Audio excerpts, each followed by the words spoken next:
এবং একই ইতিহাস প্রমাণ করেছে জালেমদের খাবারের টেবিল থাকবে, দুপুরবেলা খাওয়ার সময় হবে, সেই খাবারের থেকে গরম ধোঁয়া উঠবে, চাকর বাকররা টেবিলে সেই খাবার সার্ভ করবার জন্য প্রস্তুত থাকবে, জালেমদের পেটে প্রচণ্ড ক্ষুধা থাকবে, কিন্তু বাংলাদেশের মুক্তিকামী আবু সাঈদ মুগ্ধরা সেই লক্ষণ সেনদেরকে খাবার খেতে দেবে না। 2024 সালে লক্ষণ সেনদের ইতিহাসে আবার প্রমাণ করেছে বাংলার প্রতিবাদী জনগণ শত শত বছরের গোলামীর জিঞ্জির ভেঙে যেভাবে আজাদির লড়াই করেছে, ইনকিলাবের মুক্তির লড়াই করেছে, 24-এর বর্ষা বিপ্লব করেছে, একইভাবে দিল্লির আধিপত্যবাদের বিরুদ্ধে আগামী বছরগুলোতে শত শত বছরের সেই লড়াইয়ের ধারাবাহিকতা তারা অব্যাহত রাখবে। দিল্লিকে মনে রাখতে হবে বাংলার শাসকদেরকে, তার ইতিহাস আছে দিল্লির শাসকদেরকে পরাজিত করবার, এবং এই রংপুর বিভাগে বৃহত্তর দিনাজপুরে মোগল সম্রাটদেরকে, দিল্লির সম্রাটদেরকে যুদ্ধে পরাজিত করে সন্ধি চুক্তি করতে বাধ্য করেছিল এই আবু সাঈদের পূর্বপুরুষেরা। এবং একইভাবে রক্ত দিয়ে 24 সালে বেগম লক্ষণ সেনকে 800 বছর পরে আবার বাধ্য করেছে গরম খাবার রেখে টেবিলে পিছনের দরজা দিয়ে পালিয়ে দিল্লিতে চলে যেতে।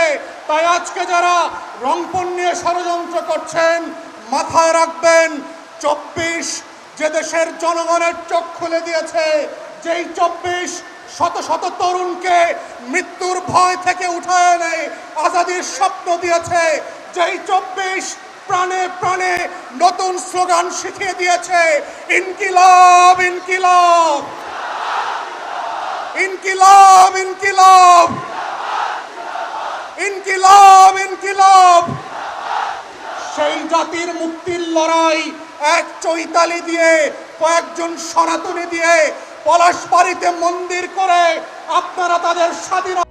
বাংলা কিউআর, যেখানে নগদ পেমেন্ট সেখানে। সারা দেশে 10 লাখেরও বেশি মার্চেন্টে নগদে পেমেন্ট করুন খুব সহজে। তার আকাঙ্ক্ষাকে নিভিয়ে দিতে পারবেন না।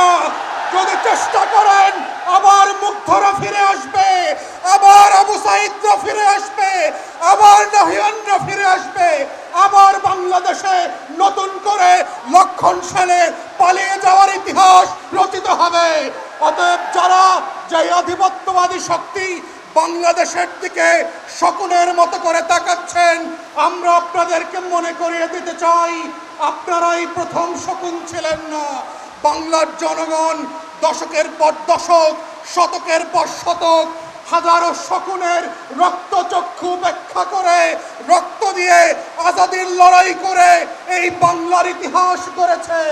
অতএব আমরা আজকের শাসক গোষ্ঠী যারা বাংলাদেশকে আধিপত্যবাদের বিরুদ্ধে নিতে চায়, যারা বাংলাদেশকে জুলাই সনদ থেকে সরিয়ে এনে নতুন করে পুরাতন রাজনৈতিক বন্দোবস্তে নিতে চায়, যারা আজকে বাংলাদেশকে 1400 শহীদের সাথে গাদ্দারি করে দিল্লি কথা মতো চলতে চায়, তাদেরকে আমরা শুধু মনে করিয়ে দেব, বাংলাদেশে এখনো লক্ষ কোটি শহীদ ওসমান হাদিরা এখনো পাড়ায় মহল্লায় লাল সবুজের পতাকা আজাদিকের স্বাধীনতা পাহারা দিচ্ছে। এই আজাদির স্বাধীনতা পাহারাদারি থেকে এদেশের কোটি কোটি যুবক বৃষ্টি উপেক্ষা করে, বুলেট উপেক্ষা করে, রক্ত উপেক্ষা করে পাহারা দেবে। কারো শকুনের দৃষ্টি আমরা মেনে নেই নাই, আগামীতে মেনে নেব না। তাই আমাদের লড়াই চলছে এবং চলবে।